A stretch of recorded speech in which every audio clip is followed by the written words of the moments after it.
Javed Ansari, to you first. 7 sitting MPs, including 3 union ministers, making it to the BJP's second list in Madhya Pradesh. Are you at all surprised by what you've read in this list? Well, a bit.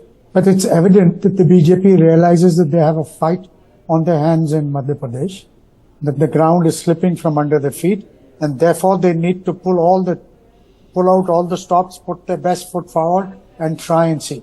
But what does surprise me is that you try, and in doing so, you're also directly or indirectly, willy-nilly undermining your sitting chief minister. He's been 3 terms sitting chief minister.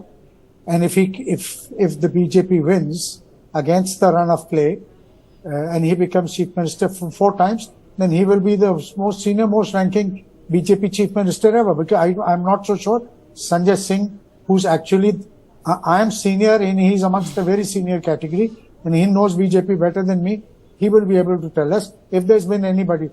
If I am not wrong, even Mr. Modi was chief minister for 3 terms. Yes. So is this a ploy to ensure that record, that nobody overtakes that record? I don't know. But certainly not a great vote of confidence in the current chief minister of Madhya Pradesh. Sanjay Singh, would you agree? Does this mean writing on the wall as far as Shivraj Singh Chouhan is concerned? I mean, you have 7 MPs, including 3 ministers. They'll all be running for the top job in case the BJP does manage to cross the magic numbers in Madhya Pradesh. See, the BJP has been in power in Madhya Pradesh for last 20 years, barring 1 year of, if you at 1 year of Kamal Nath government, that is 19 years. Of 19 years, Shivraj Singh Chouhan has been chief minister for roughly 17 years. He is very popular, still very popular among the electorate, women in particular. This is not to say that Shivraj Singh Chouhan per se there is a problem. Also, 17 years is a long time. I wouldn't agree with the theory that my good friend Javed Ansari is putting forth. But then, of course, there is kind of some say that there is a kind of fatigue. And if there is a fatigue, the slogan yesterday, if you mark, MP ke man mein Modi, Modi ke dil mein MP, something of that sort. And then in yesterday's public meeting, which Prime Minister Modi had with Karyakartas, he reminded of the days, because 20 years BJP in power, basically the voters who are above 30 years of age would only be knowing as to what had happened in the past. So he reminded of Bimaru status of Madhya Pradesh. When Congress ruled the state, it was a Bimaru state, and then the turnaround happened. So therefore, it is actually important when you put in so many senior leaders from center, who all have 7 leaders in all. They all have a great deal of regional influence. Some of those were recounted by Vasudha Venugopal, and your reporter out there in Bhopal. When you do that, of course, election becomes very interesting. Of course, Shivraj Singh Chouhan may or may not return as chief minister, but currently he is leading the charge on the ground, and there is no denying the fact that he is popular. He may be given some other assignment. Remember, these elections will happen in December. Yes. And parliamentary election will only be 3-4 months away. So very interesting combination. When you play your cards well, you realize a strategy. Last time BJP had 41% and Congress had 40%. Yes. Even then Congress had greater numbers. This time BJP is going whole hog to contain, checkmate that. Yes. Javed Ansari, I'd also like to ask you, it's one of the interesting things that has come out of this list, and of the last 2 lists actually, is that, only one Scindia loyalist so far has made it to the list, and there are, we know that there are still perhaps 2 more lists to go.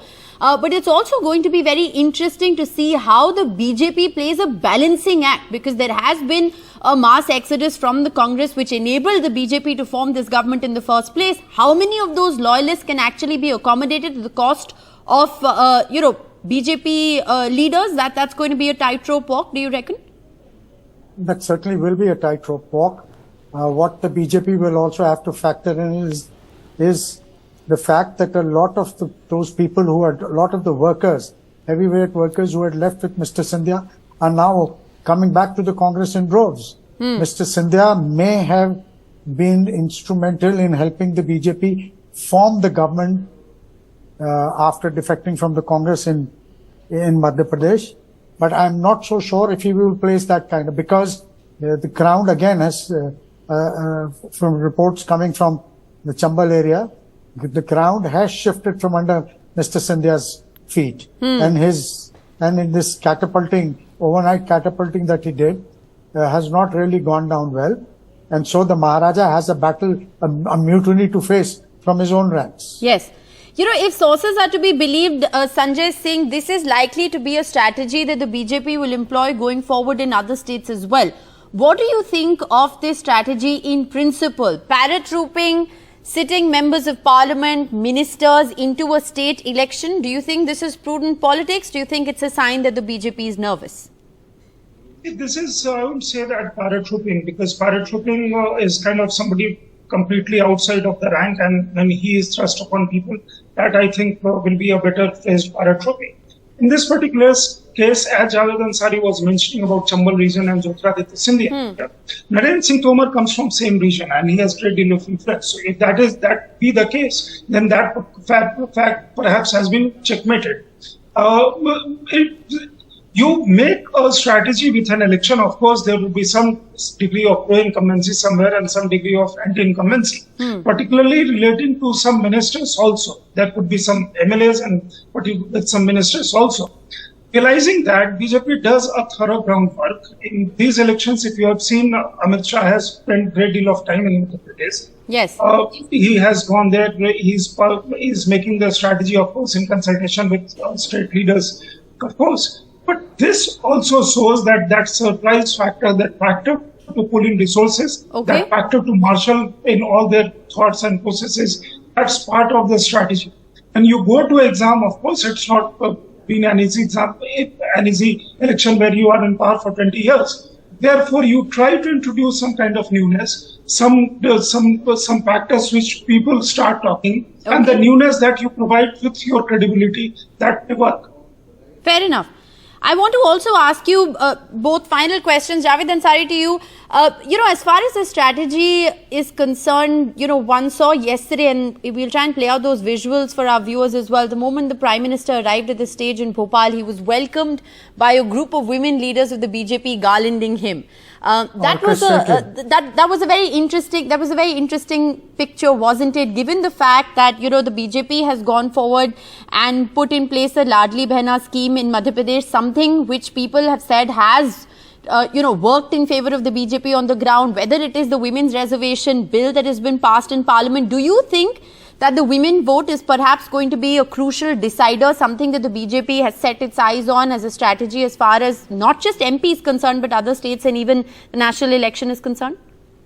Without doubt, women vote, OBC vote, these will be crucial factors and everybody will be vying for it. But I am not amongst those who generally get carried away by these staged optics of women appearing on stage and garlanding. I mean, if I go to my village, I'm sure there'll be enough women. If I want to organize something similar, I will ensure that there are enough women. So please, I would advise you, Rishika, I've seen you grow as a journalist. You're seasoned enough now. Please don't get carried away by optics. There's an element of stage management in this as well. No, like I said, they were optics. I mean, the messaging was very clear as far as those pictures are concerned, and they are trying to send out this message, aren't they? Sanjay Singh, final question to you. Big learning from Karnataka. As one of our reporters also mentioned initially when we started off this discussion, that they are coming fresh from a defeat in Karnataka. They've hit the ground running sooner in Madhya Pradesh, taken stock of surveys that have not necessarily shown that the BJP is ahead. Surveys that have indicated it's a tight fight with the Congress. What are the big learnings, do you think, that the BJP has taken from Karnataka and is going to implement, whether it's Madhya Pradesh or Rajasthan? Any allied political party or any allied organization has to learn lessons from the mistakes that have been made in the past or somewhere else in current situation. BJP, of course, Karnataka, there were some mistakes and therefore we lost power there. Here, coming from Karnataka, and similar situation had happened in past in some other states also. Not to recount that, last time Rajasthan election was similar to what had happened in Karnataka. So therefore, in these elections, the central leadership Amit Shah in particular, who has spent great deal of time and energy. I think PM has visited Madhya Pradesh for about 5-6 times in recent past. And about the popularity of his popularity among women, and so many women leaders on the stage and karyakartas and so on and so forth. Modi's popularity among women has been very high since the time he was chief minister, particularly because the kind of schemes that he implemented and translated those onto the ground. If you look at in terms of all these elections that were fought under his leadership, 2014, 2019 and some of state elections, women participation has been high for BJP.